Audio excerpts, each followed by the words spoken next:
Assalamu alaikum students, welcome to the lecture 3 or part 2 of ninth class mathematics.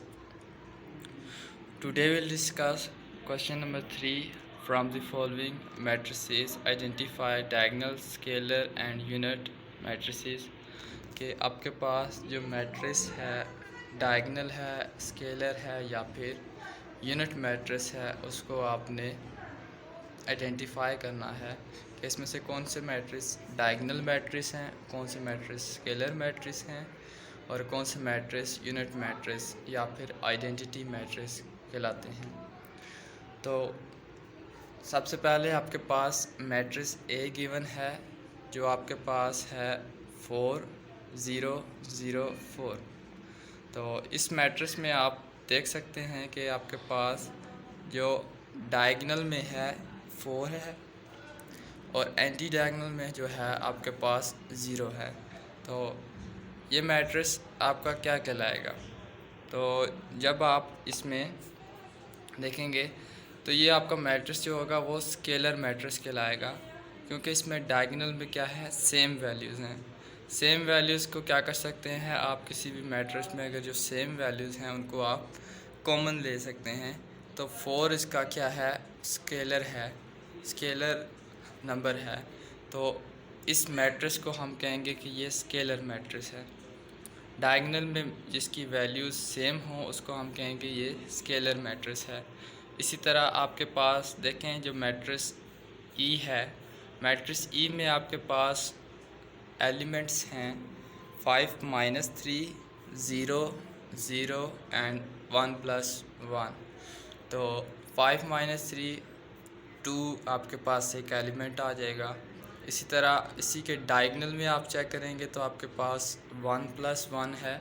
तो 1 + 1 आपके पास एक element है जो आपका 2 आ जाएगा। जब आप इसको ऐड करेंगे तो आप देख सकते हैं कि डायगोनल में आपके पास क्या आ रहे हैं, 2 आ रहा है। 5 सब्ट्रैक्ट करेंगे 3 से तब भी 2 आएगा और 1 को ऐड करेंगे 1 के साथ तब भी 2 आएगा। तो इस मैट्रिक्स के अंदर आप देखें जो आपके पास मैट्रिक्स ई है कि इसके जो एलिमेंट्स हैं वो डायगोनल में है 5 -3 जो आपके पास 2 के इक्वल आएगा और 1 + 1 2 के इक्वल आएगा। तो ये आप कह सकते हैं कि ये आपके पास जो मैट्रिक्स है वो मैट्रिक्स है स्केलर।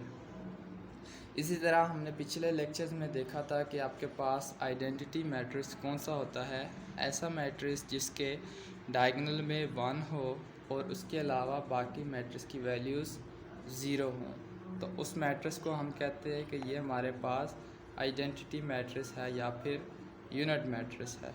तो आप इसको आइडेंटिफाई कर सकते हैं कि आपके पास आइडेंटिटी मैट्रिक्स कौन से होते हैं जिसके डायगोनल में 1 और बाकी एलिमेंट्स जो होंगे इसके 0 होंगे। इसी तरह नेक्स्ट है, ये आपके पास कुछ एग्जांपल्स हैं डायगोनल मैट्रिक्स की। डायगोनल मैट्रिक्स स्केलर भी डायगोनल मैट्रिक्स हो सकता है, जैसे कि आपके पास मैट्रिक्स ए है जिसके एलिमेंट हैं 4 0 0 4। ये मैट्रिक्स डायगोनल भी हो सकता है और स्केलर भी हो सकता है, क्योंकि इसके अंदर आप देख सकते हैं कि आपके पास डायगोनल में 4 है और एंटी डायगोनल में क्या है, 0 है। उसके बाद जो बी मैट्रिक्स है ये आपके पास, इसमें इसको हम डायगोनल तो कह सकते हैं लेकिन इसको बी मैट्रिक्स को हम स्केलर नहीं कह सकते, क्योंकि इसके जो डायगोनल्स हैं वो क्या हैं, सेम नहीं है। जैसे आपके पास फर्स्ट एलिमेंट है 2 है और जो आपके पास लास्ट एलिमेंट है सेकंड रो का वो -1 है। तो अगर ये आपके पास दोनों सेम होते तो आप कह सकते हैं कि ये आपके पास स्केलर मैट्रिक्स है, लेकिन ये दोनों सेम नहीं है तो ये आपके पास डायगोनल मैट्रिक्स कहलाएगा।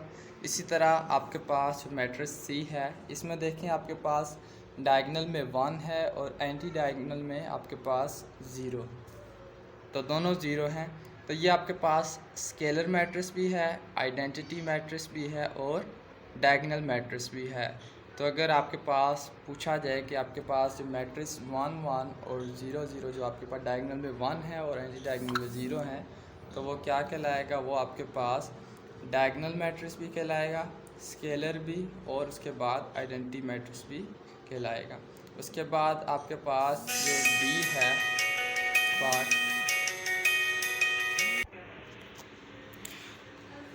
नेक्स्ट मैट्रिक्स आपके पास जो मौजूद है आपके पास क्वेश्चन नंबर 3 का मैट्रिक्स डी है, जिसके अंदर आपके पास एलिमेंट्स 3 0 एंड 0 0 आपके पास है।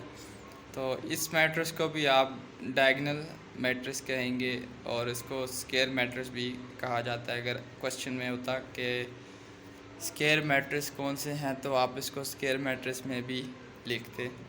तो इस क्वेश्चन में उसका नहीं पूछा गया तो आप इसको डायगोनल मैट्रिक्स ही बताएंगे। इसके बाद आपके पास जो मैट्रिक्स है मैट्रिक्स ई है, जिसके अंदर आपके पास एलिमेंट्स हैं 5 -3 0 0 1 + 1। ये आपके पास डायगोनल मैट्रिक्स भी कहलाएगा और इसके बाद आपके पास स्केलर मैट्रिक्स भी कहलाएगा। स्केलर मैट्रिक्स इसलिए है क्योंकि इसके जो डायगोनल्स हैं वो सेम हैं और उसके बाद डायगोनल्स के अलावा जितने भी एलिमेंट्स हैं वो क्या हैं, ज़ीरो हैं। नेक्स्ट चलते हैं क्वेश्चन नंबर 4 की तरफ। Find the negative of matrix A B C D and E. तो यहाँ पर देखें आपके पास जो मैट्रिक्स ए है वो है 1 0 और -1। तो ये मैट्रिक्स आपके पास जो गिवन है, ये मैट्रिक्स आपके पास एक कॉलम मैट्रिक्स है एक, जिसको आपने चेंज करना है नेगेटिव में। तो स्टूडेंट्स नेगेटिव मैट्रिक्स कौन सा होता है? ऐसा मैट्रिक्स जिसके अंदर आप क्या करें, माइनस वैल्यू ऐड करें। तो इसमें माइनस वैल्यू ऐड कैसे करेंगे कि आप इसके हर एलिमेंट के साथ आप माइनस को लिख दें, तो आपके पास नेगेटिव मैट्रिक्स बन जाएगा। जैसे कि आपके पास ये देखें कि आपके पास negative of A is equal to -1 0 1। तो ये जो ए की वैल्यूज़ थी उनके साथ क्या हुआ, ऐड हो गया। जो आपका माइनस है वो उसके साथ ऐड हो जाएगा। जैसे कि आपके पास यहाँ पर था स्टूडेंट्स, आपके पास मैट्रिक्स था कि यहाँ पर एक मैट्रिक्स गिवन था आपके पास 1 0 और उसके बाद आपके पास था -1। तो ये मैट्रिक्स आपके पास गिवन था जिसको आपने नेगेटिव में चेंज करना था। तो इसको आपने जब नेगेटिव में चेंज किया फर्स्ट एलिमेंट को, तो ये आपके पास चेंज हो गया -1 के अंदर। फिर जब आपने 0 को एज इट इज़ रहने देंगे क्योंकि उसका सेम साइन होता है, और -1 का साइन चेंज होके 1 आ गया। तो इस तरह आप इसका नेगेटिव फाइंड कर लेंगे। इसी तरह जब आप नेक्स्ट मैट्रिक्स को देखेंगे मैट्रिक्स बी, अब इसका आपने नेगेटिव फाइंड करना है। तो आप इसको देखें, आपके पास है एलिमेंट 3 -1 2 और 1। तो यहाँ पर स्टूडेंट्स इसके एलिमेंट हैं जो आपके पास मैट्रिक्स बी है, इसके एलिमेंट्स आपके पास हैं 3 -1 2 और 1। तो जब इसके आप नेगेटिव फाइंड करेंगे तो आपका जो +3 होगा वो स्टूडेंट्स यहाँ पर आपके पास -3 आ जाएगा, और जो -1 है वो +1 हो जाएगा। इसी तरह जो आपके पास +2 है वो -2 हो जाएगा, और आपके पास जो 1 है वो आपका चेंज हो जाएगा किस में, -1 के अंदर। ये आपका नेगेटिव वो बी आ जाएगा। इसी तरह जो आपके पास मैट्रिक्स सी है, मैट्रिक्स सी आप देख सकते हैं आपके पास है 2 6 3 एंड 2। तो इसको आपने क्या करना है, नेगेटिव में चेंज करना है। तो स्टूडेंट्स ये आपके पास मैट्रिक्स है एक 2 6 3 और 2। तो स्टूडेंट्स देखें ये आपके पास जो 2 है मैट्रिक्स के अंदर एलिमेंट, ये आपके पास आ जाएगा -2, और उसके बाद आपके पास जो 6 है वो आपका आ जाएगा -6, और जो 3 है वो एलिमेंट चेंज होकर -3 में, और जो 2 है उसको आप माइनस के साथ ऐड करें तो -2 आ जाए। तो इस तरह आपके पास ये एलिमेंट्स के साइन चेंज हो जाएंगे।